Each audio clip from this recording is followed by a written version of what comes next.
Hey everyone, I'm Scott, and today I want to talk to you about aliens. Now, who doesn't want to talk about aliens? Well, okay, my wife doesn't like to talk about aliens. In fact, she's not really into sci-fi. But the rest of us, I think we like to talk about aliens because I have another video called What Does the Bible Say About Aliens? And a lot of people have checked it out and have given me some feedback on it. And so I thought it was time to revisit the topic of aliens because there's been a lot of discussions, a lot of questions. And in this video, I'm looking specifically at the idea, is there any evidence of aliens in the Bible? Are there any examples of aliens in the Bible? You know, can we find little green people anywhere in the pages of Scripture? Okay, let's start off by looking at Ezekiel chapter 1. This is one of the places where some people have thought they've seen some references to aliens. You can find these on like kind of fringy Netflix documentaries and stuff like that.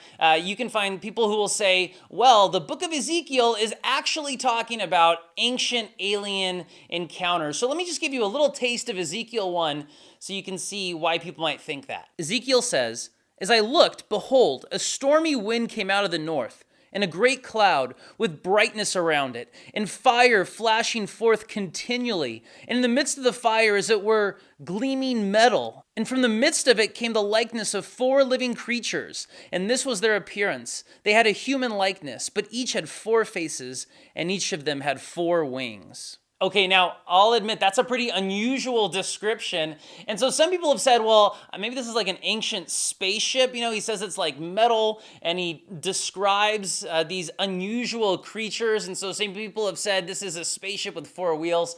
But I don't really think that is accurate. And pretty much every Bible scholar in the history of the world has also not thought that that was accurate. And that's because Ezekiel 1 is a vision of God.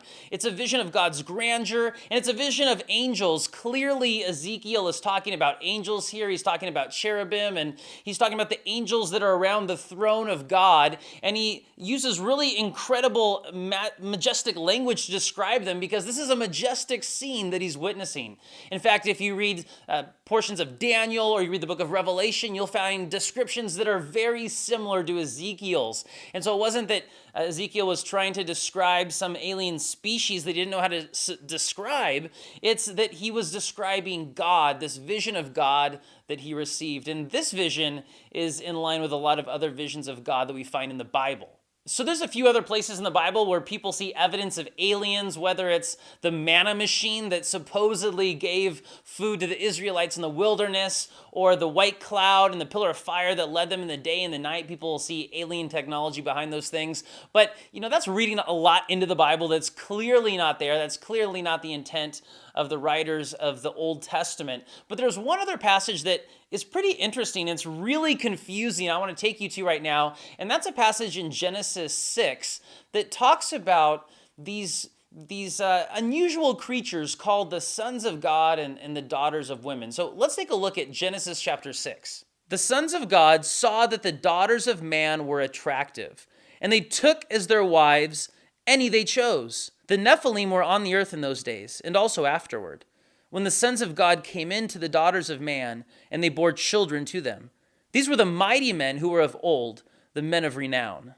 Okay, this is one of the most confusing passages in all of the Bible, and Christians have had different viewpoints on this passage for a really long time. In fact, there's 4 main interpretations of this passage, and I'm only going to go over 2 of them with you, but I'll put the others in the video description. So the first idea is that this describes fallen angels. The sons of God are actually demons. So they were originally angels, but they rebelled against God. They were kicked out of heaven, and they came to earth, and these demons were on earth, and they started checking out the women of earth, the daughters of men, and they hooked up with them, they had kids, and these kids were these weird half-angel, half-human creatures called the Nephilim, and they kind of kicked it on the earth for a while until I guess they died out, or I guess until the flood, you would say in Genesis 6, wipes them out.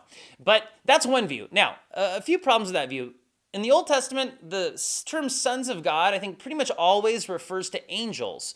However, that only happens a few amount of times. And so you can't just say, well, sons of God always refers to angels, because there's just a very few examples of that in the Bible. Also, if you read Genesis chapters 5 and 6 together, just kind of quickly, nowhere are angels introduced. You kind of have to read that into the text that this is talking about angels. Plus, Jesus said in the New Testament that angels never get married. So what are these demons, what are these fallen angels doing trying to get married? That doesn't really seem like it's something that angels are interested in doing. So, I don't personally believe in the fallen angel interpretation of Genesis chapter 6, but some people have said, well, if that's true, if these are indeed fallen angels, then these demons and their demonic offspring, maybe they terrorize humans as aliens. But I think there's a better way to understand Genesis chapter 6, and that's that sons of God simply refer to people, men, and daughters of humanity simply refer to women, and that these are just normal people, normal men, normal women, who are just not really interested in honoring God or acknowledging God, which is certainly a theme that you see throughout the Bible, and that's that people aren't that interested in God. In fact, I think this is Jesus' interpretation of Genesis chapter 6. Jesus said, "For in the days before the flood, people were eating and drinking, marrying and giving in marriage, up to the day Noah entered the ark. And they knew nothing about what would happen until the flood came and took them all away." I don't think I mentioned it, but this passage in Genesis comes right before the flood, and it looks to me like Jesus is commenting on this passage, and he's saying, look, before the flood, people were just living their lives as though God didn't exist. And they had kids, they got married, they partied, and they just really didn't care about God until he judged them. And so this is my view. I could be wrong. But again, the idea behind this view is that the Nephilim are just sort of heroic people from old, people who accomplished great things. Probably we read about some of those Nephilim in Genesis chapter 5. But the big idea of this video is, right, is there evidence of aliens in the Bible? And I think the answer, again, is clearly no. That there's a lot of ways to understand Genesis chapter 6, but you don't have to understand the Nephilim as some sort of alien creatures that have come down to this earth. Whether there's a supernatural component or whether they're just normal people ignoring God, there's a lot of other explanations. And so I said in the video, what does the Bible say about aliens? I said that the Bible is silent on aliens, and I think that's true. I think all those, like I called them fringe documentaries, which maybe that was a little offensive, I apologize, but all those ideas that there are pictures of aliens in the Bible, or that there's images of aliens in the Bible, I think are just sort of fabricated and just sort of interesting things to play around with. But really, there's no example of aliens in the Bible. I don't think, if you look at my other video, I don't think that means that there's no possible way that aliens exist. It's just not really the focus of the Bible. Thanks so much for checking out this video.